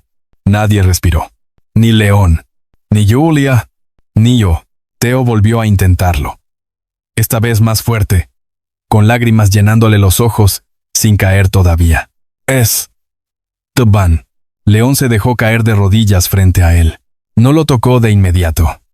Se notó que le costó más controlar la necesidad de abrazarlo que cualquier junta corporativa de su vida. Teito, murmuró, con la voz rota de una forma nueva para mí. Está bien. Ya te oí. El niño tragó saliva y lo miró fijo. Después, hizo algo todavía peor. Se señaló a sí mismo. Se señaló la boca. Y con una voz chiquita, rota, insuficiente pero clarísima. Vi. La palabra le salió como si le raspara por dentro. Yo sentí que se me doblaba algo en el pecho, porque ahí estaba el centro del mutismo. No era solo trauma, era testimonio aplastado. Theo había dejado de hablar no porque no pudiera sostener lenguaje. Había dejado de hablar porque hablar significaba confirmar que vio algo que nadie quiso escuchar. León sí lo abrazó entonces.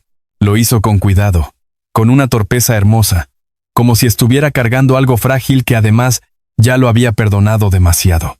Theo no lloró. Escondió la cara en su hombro y respiró contra su cuello, agotado. Julia fue la primera en volver a funcionar. Necesito registrar esto de inmediato, dijo, ya buscando el celular. Con hora, contexto y presencia de todos. Si Esteban intenta mover custodia después de esto, lo vamos a aplastar. Yo seguía viendo el dibujo. Escalera, puerta, humo. Esteban, el escondite. ¿Dónde? Pregunté. León levantó la cara apenas. Todavía con Theo en brazos. ¿Qué? Señalé el papel. Si Theo se dibujó escondido ahí, entonces vio desde algún lugar específico. Si encontramos ese lugar, quizá Adrián dejó algo más. Theo, todavía pegado a su padre, alzó una mano y señaló hacia el corredor norte. No al cuarto azul. Mashallah. Al viejo descansillo de servicio entre la biblioteca quemada y la escalera trasera. Tardamos menos de 3 minutos en llegar. Yo iba delante con Theo ya en brazos de Julia, porque después de hablar se había quedado casi sin fuerza. León abrió el pequeño closet de limpieza al pie de la escalera. Nada. Revisamos detrás de un armario empotrado. Nada. Entonces, Theo hizo una seña mínima. Abajo. Meatzuklile. Había una rejilla antigua junto al zoclo, pintada demasiadas veces. La retiré con un cuchillo de cocina que alguien trajo corriendo. Detrás había un hueco lo bastante grande para que un niño pequeño se metiera si estaba aterrado y alguien más grande le dijera que no hiciera ruido. Sentí escalofríos. Metí la mano. Tardé 2 segundos en tocar algo. Saqué una cajita metálica, chamuscada en un borde, envuelta en una bolsa de tela azul oscura. Dentro había un reproductor de audio pequeño, una llave USB y una foto. La foto me dejó frío. Era Adrián conmigo, no en persona. Era una captura impresa de uno de mis talleres, sí, pero no como en la carpeta inicial. Esta vez, al margen, Adrián había escrito de su puño y letra. Si Theo logra darte esto, no dejes que conviertan su voz en enfermedad. León cerró los ojos un segundo. Yo tomé el reproductor. Ponlo. Lo hicimos ahí mismo, en el corredor, mientras el niño nos veía desde los brazos de Julia, y la casa entera parecía contener la respiración con nosotros.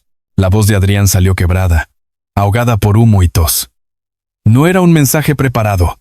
Era urgencia pura. Theo, si escuchas esto conmigo ausente, hiciste bien en no salir. Tosió. León, si eres tú, no te perdones demasiado rápido. Primero mira al niño. Luego mira a tu hermano de sangre elegida. Luego decide si todavía quieres ser una Arriaga antes que un padre. León se quedó de piedra. El audio siguió. Esteban cerró la salida del ala norte. Mireya sabía que hoy me iban a sedar si seguía insistiendo con los archivos. No pude sacar todo.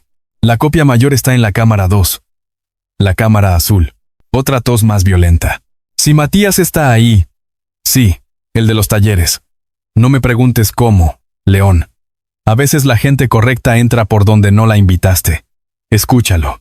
Yo sentí esa frase como si alguien me hubiera abierto una puerta detrás de las costillas. Adrián terminó casi sin voz.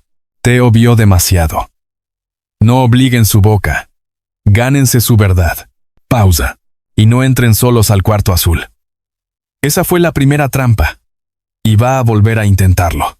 El audio se cortó en seco. Nadie habló. No hacía falta. Ya teníamos 3 cosas que no podían borrarse con sonrisas legales. Theo había pronunciado el nombre de Esteban. Adrián había dejado un audio de emergencia señalándolo. Y existía una segunda cámara azul. ¿Qué demonios es la cámara 2? Pregunté. León miró hacia el pasillo largo. El mismo donde estaba la pared azul original. No lo sé. Luego me miró a mí. Pero si Adrián la llamó así, está dentro de la casa. Teo, agotado, abrió los ojos una última vez y señaló con el dedo hacia arriba. No ao segundo piso. Al ático. Entonces entendí otra cosa. La pared azul no era el destino final. Era solo la primera puerta. Y alguien en esa casa llevaba meses seguro de que nadie encontraría la segunda. Parte 8. El dibujo de mi muerte era una advertencia, no una profecía. El ático de una mansión así no se parece al ático de la gente normal. No huele a cajas de Navidad y humedad triste. Huele a patrimonio que nadie usa, a recuerdos guardados por si un día vuelven a servir políticamente, a cuadros cubiertos con sábanas y a una clase de polvo caro que parece seleccionar muy bien dónde se posa. La entrada estaba encima del corredor del ala vieja. No había escalera plegable visible. León mandó traer al jefe de mantenimiento. El hombre juró que nadie abría esa sección desde hacía años. Julia le sonrió tan bonito que el pobre casi confiesa cosas que ni sabía. Encontramos el acceso detrás de una librera lateral. No me sorprendió. A esas alturas ya me parecía que la casa entera estaba diseñada por gente incapaz de decir la verdad en una sola pared. Subimos solo León y yo al principio. Julia se quedó abajo con Teo y los peritos. El niño no quería separarse de mí, pero estaba pálido después de hablar. Le prometí bajar en cuanto viera qué escondía el lugar. Me creyó a medias. Suficiente. El ático era angosto, atravesado por vigas y dividido en compartimentos que alguna vez sirvieron para archivo físico. En la parte más profunda había una puerta pintada de azul ultramar. No azul bonito, no azul decorativo. El mismo maldito azul que Teo usaba para peligro escondido. La cámara 2, murmuré. León avanzó primero. Me acordé del dibujo inicial. Yo, la puerta azul, la llave negra, la garganta abierta, el cuarto detrás. No entres solo. Le sujeté la muñeca. Espera. Volteó a verme. Su reflejo en ese corredor angosto hacía que pareciera más grande, más cansado y, por alguna razón que no me gustó, más fácil de perder. ¿Qué? Adrián dijo que era una trampa que iban a intentar otra vez. León miró la puerta. Entonces no la abrimos sin revisar. Bien, eso me gustó más de lo que debería admitir. Inspeccionamos el marco, el piso, la manija. Nada visible. Pero, en el zócalo inferior había una ranura demasiado limpia en comparación con el resto. Llamamos a Julia. Ella subió con uno de los peritos. Cableado reciente, dijo el hombre, agachado. Si abren sin cortar, activa algo. No sé si alarma, cierre magnético o peor. ¿Peor como qué?, pregunté. El perito me miró. Gas. Chispa. Bloqueo. Qué preciosa variedad.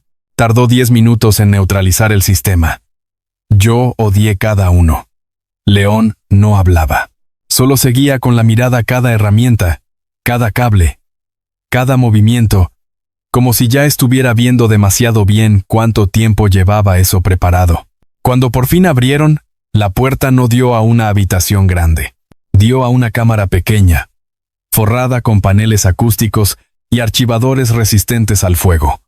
En el centro había una consola, una laptop desconectada y una caja metálica del tamaño de un portafolio. A un lado, pegado con cinta a la pared, un dibujo infantil, el mismo de mi muerte, la misma chamarra café, la misma línea roja en mi cuello, la misma nota. Llegas tarde. Se me heló la sangre. ¿Por qué está aquí?, pregunté. León se acercó al papel. Lo despegó con cuidado. Detrás había otra hoja. Esta, escrita por Adrián. Si estás leyendo esto y Matías ya vio el dibujo, explícale que no fue visión. Fue instrucción. Teo me vio dibujarlo después de oír a Esteban decir que al próximo curioso le van a abrir la garganta en el cuarto de arriba. Lo hice para que el niño pudiera advertirlo si yo ya no estaba. Cerré los ojos un segundo. Así que no era profecía. Era memoria doblada por miedo infantil. Y aún así eso no me tranquilizó nada. Solo me dio más rabia. Hijo de puta, murmuró León. No supe si hablaba de Esteban, de sí mismo o de todos. Revisamos la caja metálica. Dentro había copias notarizadas, registros de transferencias, audios, fotografías y algo peor. Videos cortos donde Mireya administraba medicación a Teo y a Adrián sin consentimiento visible, siempre con notas sobre regulación emocional y contención de narrativa. Julia abrió otro archivo y lo soltó con una maldición. Era un acta preelaborada de incapacidad parental, con fecha de 3 días después del incendio, antes siquiera de que terminaran los peritajes. Esteban y Mireya ya estaban listos para apartar a León del niño incluso antes de cerrar el duelo. La Cámara 2 no solo guardaba pruebas del crimen, guardaba el plan completo para convertir a Teo en un menor administrable y a León en un padre legalmente desacreditado. Yo seguía viendo el dibujo de mi muerte. Tal vez por eso no vi el reflejo primero. Lo vi León. Demasiado tarde. Matías abajo. Me arrojé por puro instinto justo cuando algo brilló detrás de nosotros. Una joya. Cuchillo. No uno grande. No ceremonial. Peor. Delgado. Exacto. Diseñado para entrar rápido. El atacante falló el cuello por centímetros y me rasgó la base de la mandíbula. Sentí el calor de la sangre antes que el dolor. Todo se volvió velocidad sucia. León se lanzó sobre él con una violencia limpia, terrible. Chocaron contra uno de los archivadores. Julia gritó abajo. El perito salió despedido hacia el marco. Yo intenté incorporarme, con la mano ya roja, viendo apenas un bulto vestido de negro forcejeando con León entre cajas y metal. No era Esteban. Era uno de los escoltas internos del ala vieja. Lo reconocí por la voz cuando escupió una maldición y trató de alcanzar otra vez el cuchillo. «Lo mandó el señor Esteban», gritó el imbécil. «Quítense, o les cierro todo». León lo golpeó en la cara con una precisión que sonó a hueso arrepentido. Yo me arrastré hasta la puerta, no para huir, sino para bloquear la salida. Julia subió con Mendoza y 2 hombres más justo cuando el escolta intentó zafarse. Lo tumbaron contra el piso. Le quitaron el arma. Yo seguía apretándome la herida del cuello, más por reflejo que por gravedad.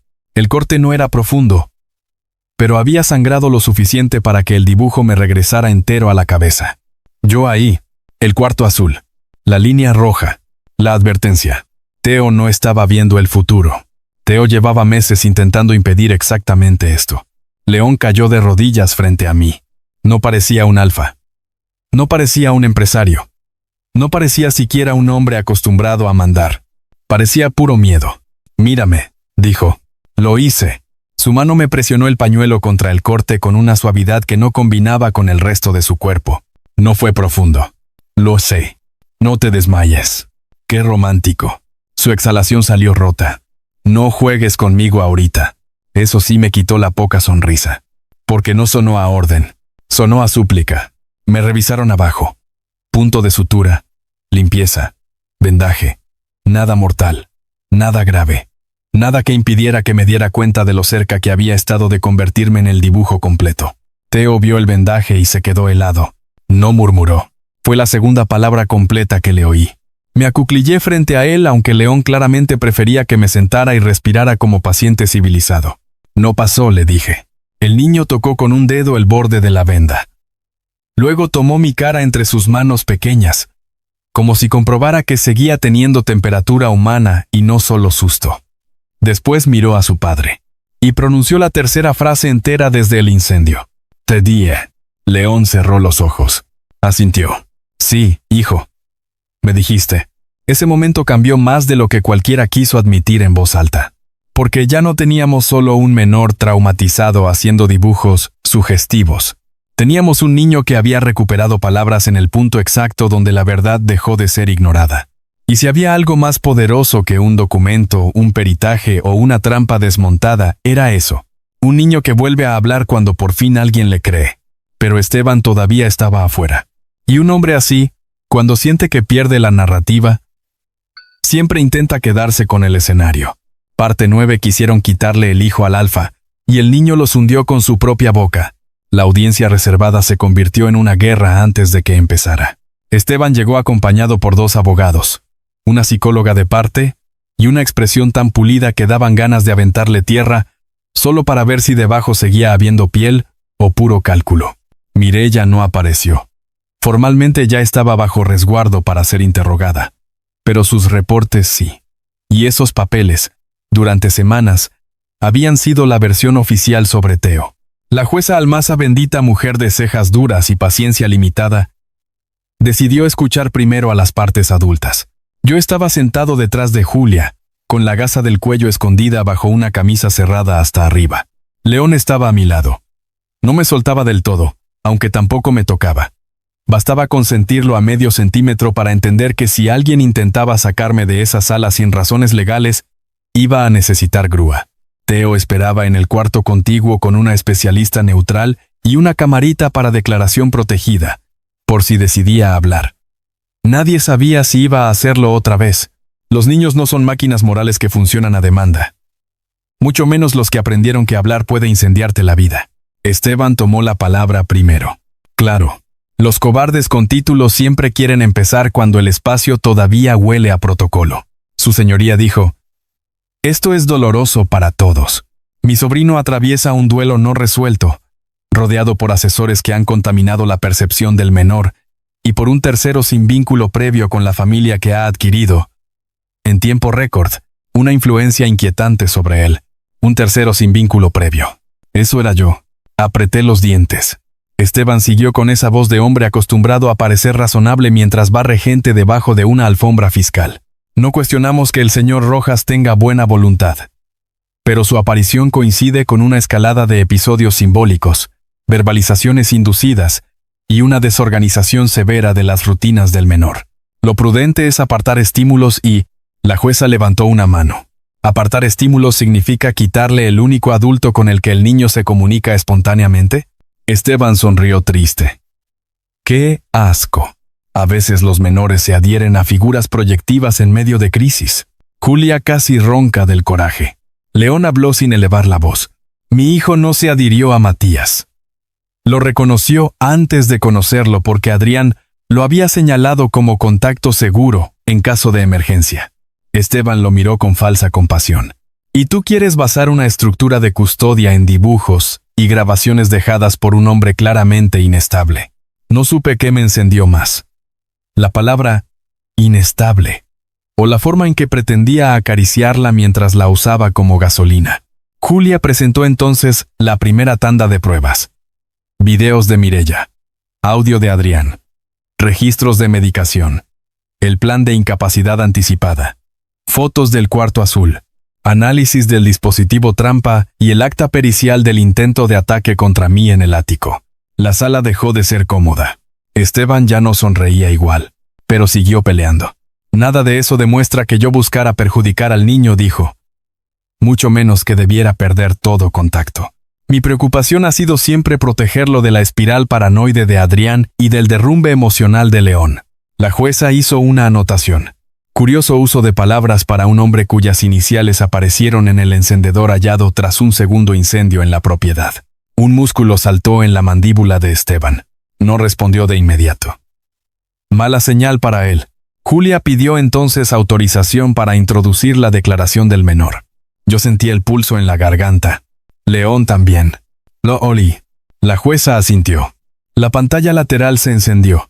Teo apareció sentado en una salita pequeña, con una mesa baja, una psicóloga de oficio neutral y su libreta azul junto al brazo. El niño no miró a cámara. Miró a la puerta, luego al piso. Luego, a la hoja en blanco. La especialista habló con voz suave. Teo, si quieres dibujar o hablar, está bien. Si no quieres, también. El niño tomó un lápiz negro. Dibujó una puerta. Dibujó humo. Dibujó a Adrián. Dibujó a Esteban. Luego dejó el lápiz. Levantó la cara. Y habló. No perfecto. No largo. Pero lo suficiente para destruirle la vida a un hombre. Esteban... Cerró, dijo. La especialista repitió con cuidado. ¿Qué cerró? Teo respiró fuerte. Se le notaba el esfuerzo como si cada sílaba pesara más que él. Puerta. La jueza se inclinó apenas hacia la pantalla. Nadie más movía un músculo. La especialista siguió. ¿Dónde estabas tú? Teo miró su dibujo. Señaló el escondite. ¿Ahí? ¿Qué viste? El niño tragó saliva. Sus ojos buscaron fuera de cámara, como si necesitaran confirmar que alguien seguía creyéndole. Entonces dijo la frase que terminó de abrirle el pecho a esa familia delante de todos. Papi dijo corre. Pausa. Yo vi... Tío cerrar. León dejó salir aire como si le hubieran atravesado el cuerpo con una verdad ya vieja, pero todavía filosa. Esteban habló al instante, desesperado por primera vez. Está inducido. Eso es memoria implantada. Mira cómo formula. Mira el lenguaje. Eso no. No acabó, porque Teo volvió a mirar directo a cámara, y dijo, con una voz más firme que las anteriores, Mati no puso fuego. Toda la sala se congeló. Yo también. El niño apretó la libreta contra el pecho. Mati. No malo. No sé cómo explicar lo que se siente cuando un niño que no te debía nada, y al que conoces hace tan poco, te saca del lugar más fácil de la sospecha justo cuando los adultos están listos para usarte de chivo expiatorio. No fue solo emoción. Fue una especie de dignidad que me regresó al cuerpo de golpe. La jueza dejó el bolígrafo sobre la mesa. No tengo más preguntas al menor por ahora. Esteban se puso de pie. Su señoría, con todo respeto, esto es insuficiente. El menor está claramente alterado, expuesto, manipulado por la narrativa del entorno. Solicito suspensión inmediata de esta línea testimonial y... La puerta del fondo se abrió. Entró Mireya. No escoltada. No vencida. No arrestada todavía. Entró como quien cree que aún puede recuperar una historia si la cuenta lo suficientemente bonito. Julia se puso de pie de golpe. ¿Qué demonios hace ella aquí? La jueza frunció el ceño. ¿Quién autorizó su ingreso? Mireya venía pálida, sin maquillaje, con una carpeta en la mano y una expresión que ya no era de médica segura de su diagnóstico. Era la de alguien que acaba de descubrir que sus aliados piensan hundirla primero. Yo voy a declarar, dijo. Esteban giró hacia ella con una violencia que ya no pudo esconder. Mirea. Ella ni siquiera lo miró. No por ustedes. Abrió la carpeta y sacó 3 hojas. Firmé reportes falsos. Cedé al menor. Cedé a Adrián, en al menos 2 ocasiones por instrucción indirecta del señor Esteban Arriaga. Alteré observaciones para construir un perfil de inestabilidad parental y favorecer un cambio de tutela. Tragó saliva. Y sí. Sabía que el ala norte había sido manipulada antes del incendio. La sala estalló. Los abogados de Esteban hablaron al mismo tiempo. Julia exigió incorporación inmediata. La jueza ordenó silencio. León no se movió. Yo tampoco. A veces el verdadero derrumbe no hace ruido dentro de ti. Solo te deja mirando fijo, porque no quieres pestañear, y perderte el segundo exacto en que un monstruo por fin se queda sin costura. Mireya siguió. No vi a Esteban prender nada. Pero escuché a Adrián decirle esa tarde que ya tenía copia suficiente para sacarlo todo, y horas después recibí la orden de dejar a Teo profundamente dormido, porque iba a ser una noche difícil para la familia. La jueza la interrumpió. ¿Tiene pruebas documentales adicionales? Mireya asintió. Sí. Y también el registro de compra del agente sedante que después apareció en la casa. Miró directo a Esteban por primera vez. Me dijo que, cuando todo terminara, nadie le iba a creer a un omega artista, a un niño mudo ni a un alfa demasiado enamorado. Ahí fue donde se le rompió algo a León. No por fuera. Nunca habría sido tan generoso delante de Esteban. Pero yo estaba a su lado. Lo sentí en cómo cambió el aire a su alrededor. En cómo dejó de oler a contención y empezó a oler a una rabia tan limpia que casi quemaba. La jueza suspendió la audiencia por 15 minutos para asegurar custodia de Mireya y blindar la declaración de Teo. Ese fue el hueco, el peor. Porque Esteban entendió, en cuanto lo vio en la cara de todos, que ya no iba a ganar por abogados. Así que hizo lo único que le quedaba. Correr hacia el niño. Todo pasó en segundos. Gritó algo a uno de sus escoltas. Empujó a su propio abogado. Lanzó una silla contra la pantalla para desviar a seguridad y salió por la puerta lateral que daba al cuarto protegido donde estaba Teo. León reaccionó primero. Yo detrás. La psicóloga alcanzó a abrir la puerta justo cuando Esteban ya tenía a Teo del brazo, arrastrándolo hacia el corredor de servicio. El niño no gritó. Mala señal. Cuando el trauma te lleva tan adentro, a veces el cuerpo decide gastar la voz solo en lo que cree que va a servir. ¡Suéltalo!, rugió León. Esteban se volvió con una cara que ya no tenía nada de elegante. Solo miedo. Y el miedo en hombres así siempre llega vestido de violencia. Sacó una pistola pequeña del saco. La apuntó a Teo. Toda la sangre me dejó el cuerpo. Nadie se acerque, dijo. Me largo con el niño y todavía negocian. León se quedó quieto, helado de una forma distinta. Yo vi a Teo, vi sus ojos.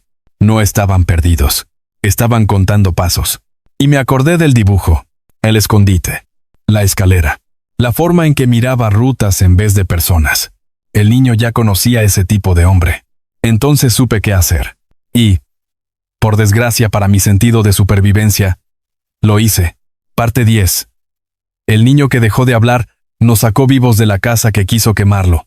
No fui más rápido que la pistola. Fui más rápido que el patrón. Eso fue lo que nos salvó. Esteban tenía el arma pegada demasiado cerca del costado de Teo. Pero seguía pensando como todos los hombres que nunca toman en serio a alguien como yo, que un omega de barrio con camisa planchada y expediente bonito va a obedecer las trayectorias del miedo. Me moví hacia la izquierda. A propósito, solo medio paso. El suficiente para que él ajustara la mirada hacia mí un segundo. Eso bastó. Teo le clavó el talón en la espinilla con una precisión tan salvaje que todavía hoy me da orgullo acordarme. Esteban perdió equilibrio. La mano del arma se desvió. León se lanzó. El disparo tronó contra el techo. Todo se volvió un desorden hermoso y brutal. Yo agarré a Teo por la cintura y me lo eché hacia atrás justo cuando León estampaba a Esteban contra el marco de la puerta. La pistola cayó. Mendoza apareció desde el pasillo como si alguien lo hubiera disparado a él también. Julia gritaba órdenes. La jueza, bendita mujer, no salió corriendo. Gritó que cerraran accesos y llamaran a ministeriales. Pero Esteban todavía no había terminado. Logró zafarse con una fuerza desesperada que no le había visto. Corrió por el corredor de servicio hacia el ala norte, la misma del incendio. Como si el cabrón solo supiera esconderse en los lugares donde ya dejó ceniza antes. León fue tras él. Yo, claro, fui tras León porque, ya a esas alturas mi instinto de conservación había quedado oficialmente sepultado bajo una pila de decisiones emocionales incorrectas. «Matías, no», me gritó Julia. Demasiado tarde. Teo venía conmigo. Eso sí no era lo ideal, pero cuando intenté dejarlo con Mendoza, el niño me agarró de la camisa con una fuerza absurda y dijo algo que me hizo seguir corriendo sin discutir. Yo sé. Se refería al camino. La casa estaba diseñada como una mentira grande. Pasillos que conectaban sin parecerlo. Escaleras de servicio. Salidas ocultas para personal. Cuartos intermedios. Esteban conocía todo eso. Nosotros solo la mitad. Teo, en cambio, la conocía como la conocen los niños que sobreviven, observando dónde se esconde la violencia antes de que baje a cenar. ¿Por dónde?, le pregunté mientras corríamos. Señaló a la izquierda. Luego, arriba. Lo seguí. Atravesamos el corredor donde estaba el cuarto azul. Subimos la escalera trasera y llegamos a la galería vieja que daba a la terraza norte. Allí escuchamos golpes. León ya tenía a Esteban acorralado contra una puerta metálica secundaria. No la del ático. Otra. Más vieja. Más industrial. El tío respiraba como animal cansado. León olía a furia que ya había dejado de pedir permiso. Yo bajé a Teo al suelo detrás de mí. Se acabó, dijo León. Esteban se rió con sangre en la comisura. ¿Eso crees? ¿Con qué te quedas, León? Con un niño roto, un omega metiche y la ruina de todo lo que tu apellido construyó. León no parpadeó. Si eso es lo que me aleja de ti, me quedo con todo. No sé si fue el contenido o el hecho de que yo estaba ahí para oírlo, pero la frase me atravesó de una forma ridícula. Esteban notó la mirada. Por supuesto que la notó. Los cobardes son excelentes oliendo exactamente dónde lastimar cuando ya perdieron el resto. Sonrió hacia mí. ¿Y tú, Matías? Escupió sangre al piso. Los hombres como él siempre vuelven a elegir su apellido cuando el incendio baja.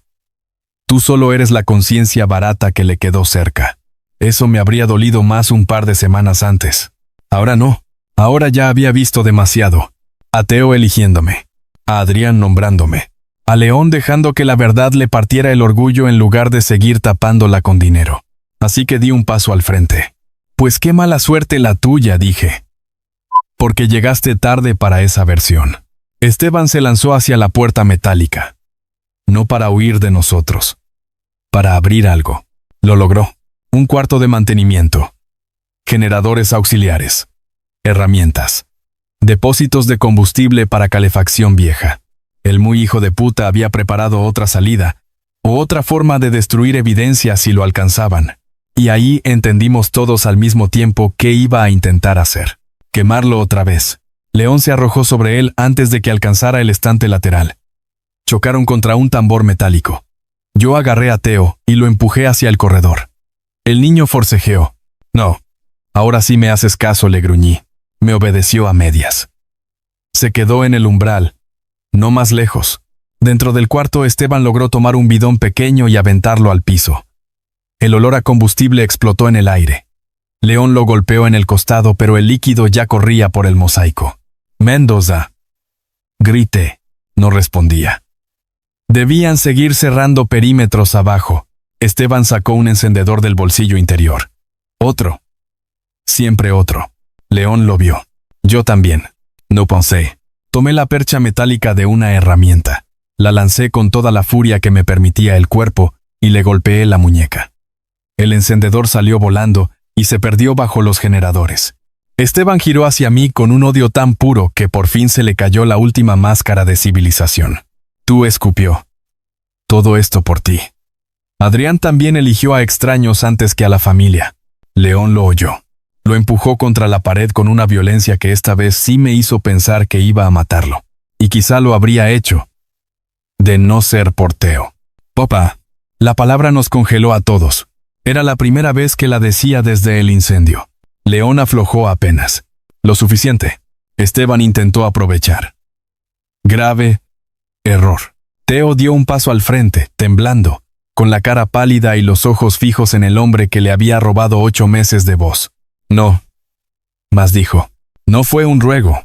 Fue una orden pequeña. Absoluta.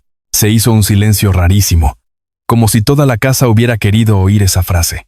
León soltó a Esteban justo lo suficiente para que Mendoza y 2 ministeriales que por fin habían llegado pudieran entrar y derribarlo al piso. Esta vez sí le pusieron las esposas. Esta vez sí se acabó. Esteban seguía gritando mientras lo arrastraban fuera. Que no iba a perderlo todo por un niño dañado. Que Adrián siempre fue una enfermedad cara. Que León se iba a arrepentir de quemar a su propia familia. Que yo no duraría. Que el apellido siempre gana. La puerta se cerró detrás de su escándalo. Y por fin llegó el silencio. No de tumba. No de mansión vieja. No de miedo. Uno nuevo. Respirado. Theo se quedó de pie en el umbral. Chiquito. Temblando después del esfuerzo brutal de hablar tanto en tan poco tiempo. León se arrodilló frente a él. Tenía el pecho subiendo y bajando demasiado rápido. El puño todavía tenso y los ojos llenos de algo que no le había visto ni cuando encontró las pruebas. Vergüenza. Sí.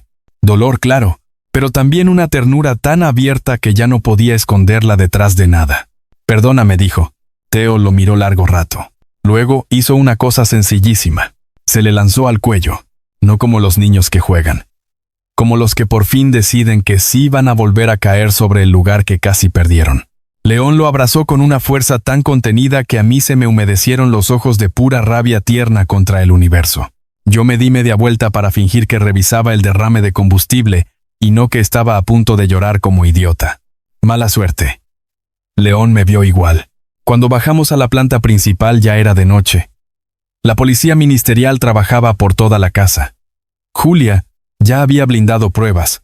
La jueza se quedó más tiempo del que debía para dejar asentado, con la clase de precisión que convierte a ciertos funcionarios en héroes silenciosos, que Theo no saldría de esa casa salvo en brazos de su padre, y solo si yo iba en el mismo equipo terapéutico. Sí. Lo logró. Esteban quedó detenido formalmente esa misma noche por tentativa de homicidio, manipulación de escena, fraude procesal, violencia familiar agravada y delitos conexos relacionados con el incendio. Mireya, ya quebrada, entregó acceso a archivos clínicos y nombres de otros médicos comprados. El castillo elegante empezó a desmoronarse por donde más les dolía. No solo dinero, no solo imagen, sino control narrativo. A las 3 de la mañana, cuando ya no quedaba nadie despierto excepto ministeriales, Julia y nosotros 3, encontré a León en la terraza sur con una cobija sobre los hombros de Theo dormido. Me acerqué despacio. La noche olía a tierra húmeda. metal frío y un cansancio tan hondo que ya parecía otro elemento del clima. Te dije que no parecías humano y ahora me sales con niño dormido y perfil trágico, murmuré. León soltó aire. Casi una risa. No me acostumbres a tus intentos raros de ternura. No te emociones. Estoy agotado y pierdo filtro. Se hizo un silencio suave. El bueno. Luego León habló sin dejar de mirar el jardín. Cuando Adrián murió, pensé que todo lo que quedaba era administrar daños. Que si protegía la casa, el apellido, la empresa, el proceso, eventualmente podría volver a ser padre de manera correcta. Bajó la mirada hacia Teo. No entendí que cada cosa que protegía de ellos era una cosa que le quitaba a él. Yo no dije nada al principio. A veces, el dolor bien formulado no necesita respuesta, solo testigo. Al final hablé igual. ¿Ya lo entendiste? Tarde. Sí. Respiré hondo, pero no demasiado tarde para él. León me miró entonces. Directo. Sin casa, sin apellido, sin cargo, sin ese traje interior de hombre al que nunca le permitieron mostrarse incompleto. Solo él. ¿Y para ti?, preguntó. ¿También llegué demasiado tarde? Ah, qué desgraciado. Había preguntas que no se le deberían permitir a alguien con los ojos cansados, la voz baja y mi corazón ya francamente mal administrado. Me apoyé en la barandilla, mirándolo. Todavía no decido si me caíste bien o si me acostumbré al desastre. Eso sí le sacó una sonrisa real. Breve. Hermosa. Peligrosa. Justo. Y tampoco confundas que me quede con que ya te perdoné cosas que ni yo sé cómo cobrar. No lo haría. Bien. Dio un paso hacia mí, cuidando no despertar a Teo. Matías. Sí. Gracias por no entrar solo. La frase me pegó directo donde duelen las advertencias que sí alcanzaron a tiempo. Me acerqué yo. Le acomodé mejor la cobija al niño. Y luego, porque ya no había nada más honesto que hacer, levanté la mano y le toqué a León la cara apenas, justo sobre la línea dura que el miedo y el orgullo le habían cavado ahí durante años.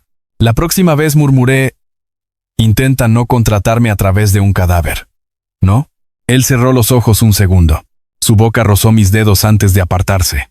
No fue beso. Todavía no. Pero fue peor. Fue promesa. Y yo ya estaba demasiado adentro para fingir que no la entendí. Epílogo. La casa azul dejó de ser trampa, cuando el niño volvió a pintar puertas abiertas. 6 meses después, la pared azul seguía siendo azul. No la repintamos. No la tapamos. No la demolimos.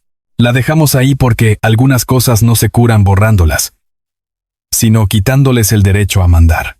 La cámara secreta ya no guardaba sedantes, reportes falsos ni planes de tutela preparados antes de enterrar un cuerpo. Ahora guardaba otra cosa. Cajas con dibujos fechados, copias del proceso judicial, archivos restaurados de Adrián, y una pequeña estantería con materiales de arte que Teo escoge él mismo. La llave negra cuelga en un marco junto a la entrada, con una etiqueta puesta por él con mi ayuda ortográfica. Porque todavía pelea con las tildes, y conmigo cuando corrijo demasiado que dice, aquí ya no mandan los malos. No es poesía. Es mejor. Es justicia infantil. El caso contra Esteban se volvió tan público que ni siquiera sus amigos correctos pudieron seguirlo llamando malentendido. Mireya entregó suficiente para abrir más carpetas. Hubo peritajes nuevos sobre el incendio, sobre la medicación, sobre los planes de incapacidad. La casa dejó de oler a poder impecable y empezó a oler a abogados desesperados. Nadie va a devolverle a Teo la noche en que vio cerrar la puerta. Nadie va a devolverme a mí la tranquilidad idiota con la que uno entra a ciertos trabajos creyendo que lo peor que puede pasar es que le deban horas extras. Pero el niño volvió a hablar, poco a poco. No como en las películas, donde un trauma se rompe bonito y de pronto el personaje da discursos que conmueven al público y sanan a la familia. No.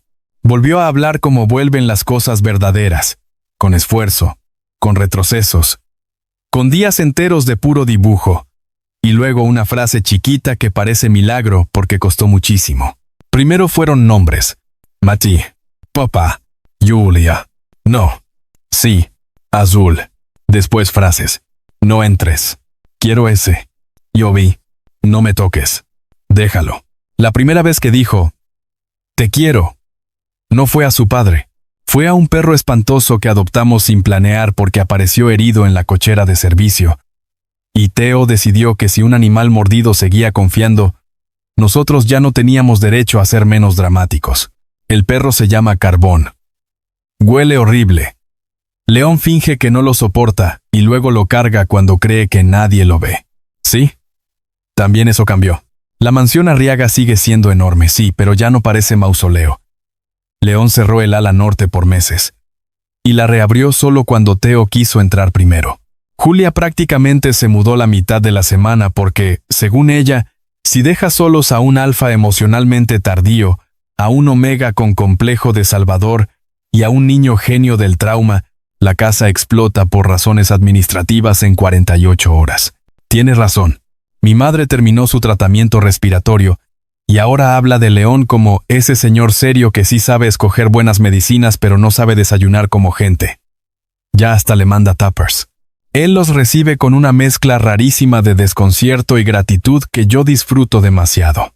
Yo dejé de ser el especialista externo, no por contrato. Aunque el contrato sigue. Lo revisé 6 veces. Me quedé porque quise. Eso todavía me sorprende algunos días. Me quedé porque Theo dejó de dibujarme muerto y empezó a dibujarme sentado en el piso, corrigiendo líneas torcidas con una taza de café al lado.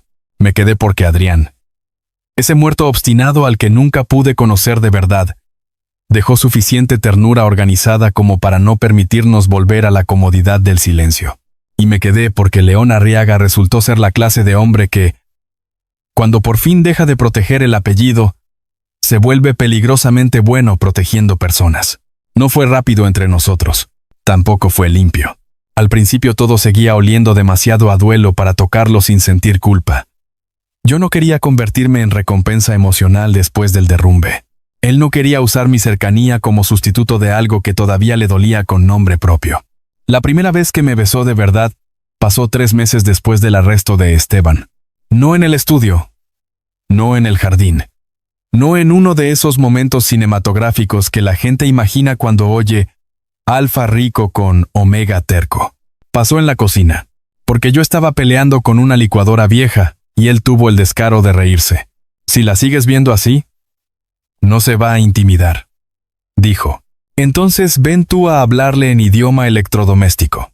Se acercó por detrás para ayudar, que en su caso significa invadir el problema con demasiado tamaño y una paciencia sospechosa.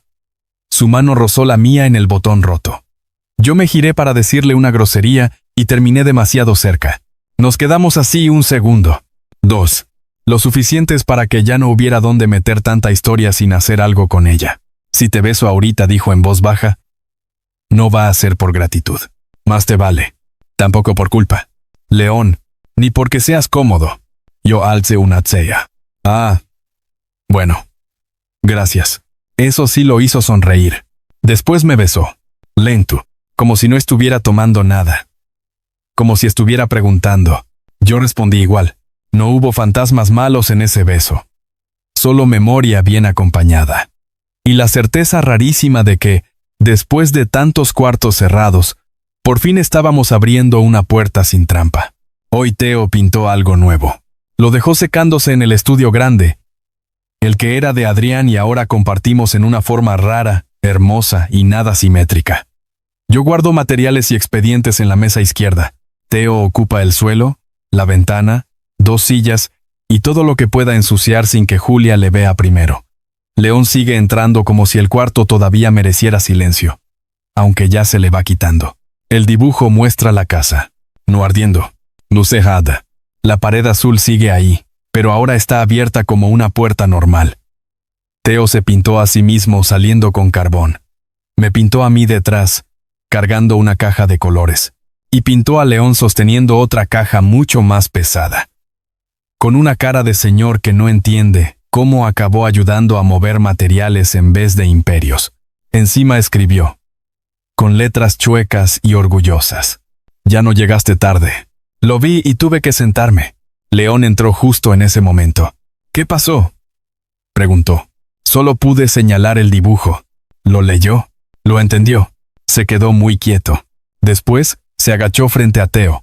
que ya estaba pretendiendo no mirarnos mientras limpiaba pinceles con la discreción nula de los niños, que quieren ser reconocidos sin pedirlo. Gracias, hijo, dijo León. Teo se encogió de hombros pero sonrió. Chiquito. Real. Yo seguía sentado, sintiendo que algo dentro de mí, algo viejo y muy cansado, por fin dejaba de correr. León se acercó después. Me extendió la mano para ponerme de pie. La tomé. «Oui», murmuré. «Sí, la próxima vez que necesites salvar a tu familia, intenta empezar por escuchar al niño antes de contratar a un omega con problemas de dinero». León entrecerró los ojos. «La próxima vez que te dibujen muerto antes de conocerte, intenta no aceptar tan rápido. Eso suena a que ya me quieres controlar. Eso suena a que me importas». «Ah, qué hombre tan insoportable». Lo miré un segundo demasiado largo. Luego besé su mejilla. Rápido. Solo para verlo quedarse un poco idiota en horario familiar. Sí, dije. Tú también me importas. Pero no te emociones. Sigo siendo carísimo. Teo soltó una risa. Carbón ladró como si hubiera entendido el chisme. Y mientras el sol de la tarde se metía por la ventana del estudio, rebotando en la pared azul que ya no escondía nada, y en los pigmentos nuevos que manchaban el piso, entendí por fin qué había querido decirme aquel primer dibujo del niño. No que yo iba a morir allí, sino que, si entraba solo, iba a convertirme en otra versión útil del silencio. No pasó. Entré acompañado. Y a veces, en casas construidas para mentir, eso basta para cambiarlo todo.